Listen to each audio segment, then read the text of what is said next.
Hi guys, this is Vic from Plate.to.paper and welcome back to another watercolor food tutorial. Today we'll be painting cream soda, a really fun motif. This exercise and the materials I'll be referencing come from the second edition Watercolour Art Kit that I released with Mossery, focusing on Japanese desserts. Feel free to follow along with your own materials. Let's start with the color mixes. For the soda, I'm using lemon yellow and Viridian for my base mix. Going darker will increase the amount of Viridian.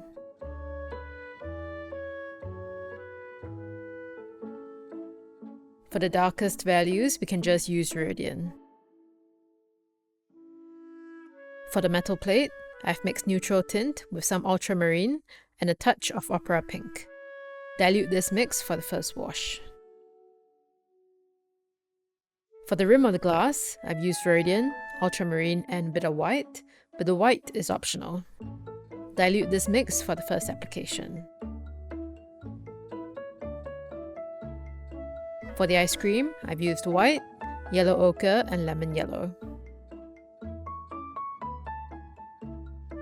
For shading, I've used white, yellow ochre and a touch of neutral tint. For the darkest applications, yellow ochre and neutral tint. For the cherry, we're starting with red and opera pink.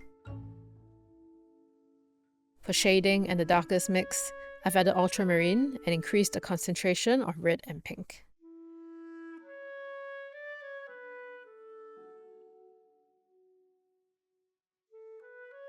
Now we have our basic palette, so let's start with the painting. First, we'll be applying masking fluid. I've dispensed some onto a piece of card, and I'm using a skewer to apply it where my soda bubbles and highlights will go. So we need to wait at least 15 minutes for the fluid to dry. It should turn slightly transparent and be touch dry. Here, I'm applying the first wash with the ice cream base mix. While the area is still wet, I'm applying the darker mix to the bottom area.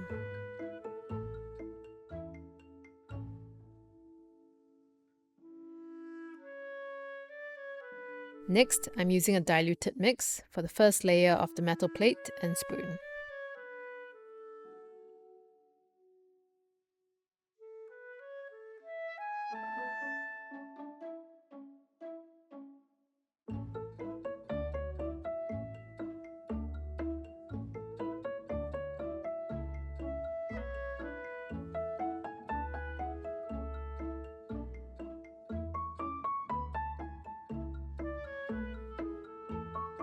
For the soda, create and then apply the mix to the area. You could start with a water wash, but I've opted to apply the paint directly here with a loaded brush.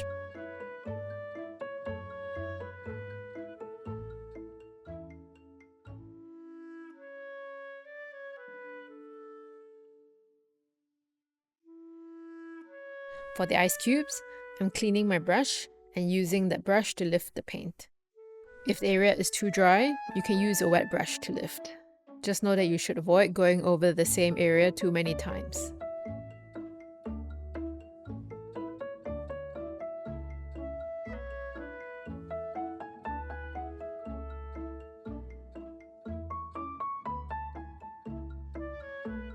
Here, I'm applying the first layer for the cherry. I'd suggest working with a drier brush when painting the stem. Now I'm using a pink pencil to give some definition to the plate and the spoon.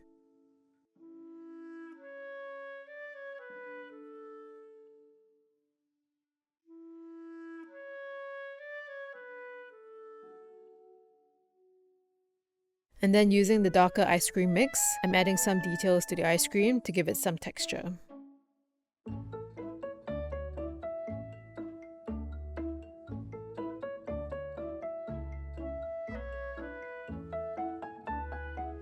Now for the next layer of the soda, I'm using the darker mix here and bringing out the shape of the ice cubes.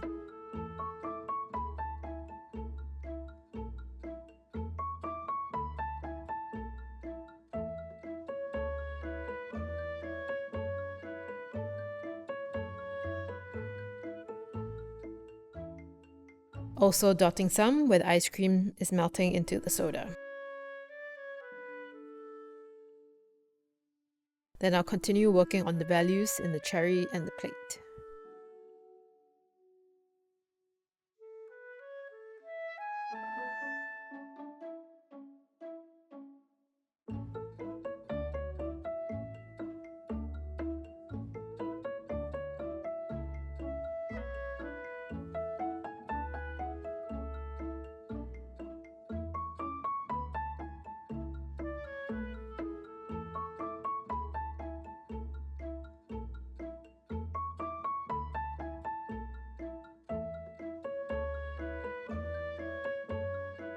Here I'm using the glass mix and applying it to the rim of the cup, leaving some areas white.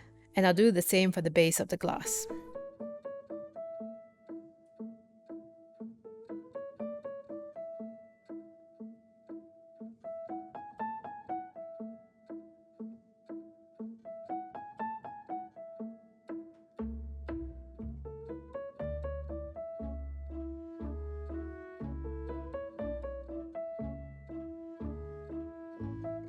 You can see here, I'm applying another round of masking fluid to the soda. I wanted to show you that you can apply it to painted layers, but the layer should be very dry when you apply it. We'll need to leave this new layer to dry before moving on. Once it's dried, I use darker green for the sides of the glass.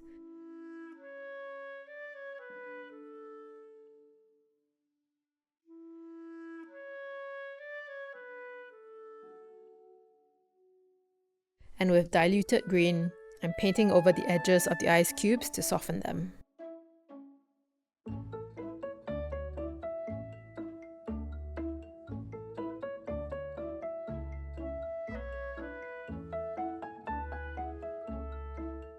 Also to the bottom of the glass base, as the green from the soda will be cast here.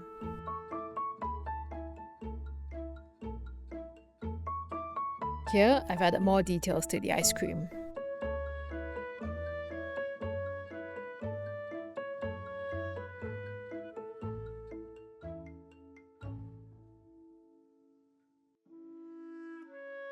Then I apply some diluted red to the rim of the glass. This helps to portray its transparency. From here, I'll continue to add details and definition.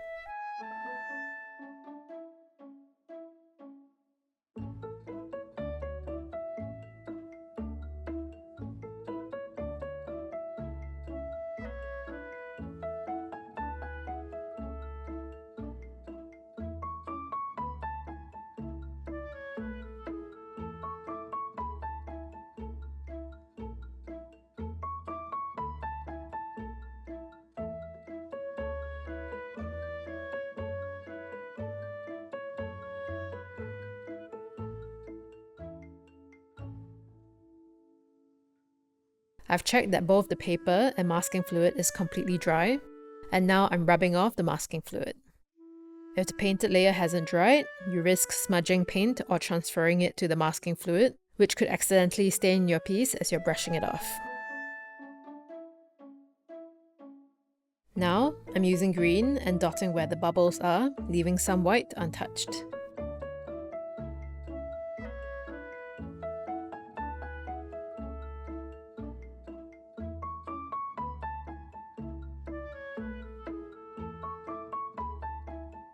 For the final details, I'm adding some darker outlines to each element.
Lastly, some Chinese white for the smallest soda bubbles.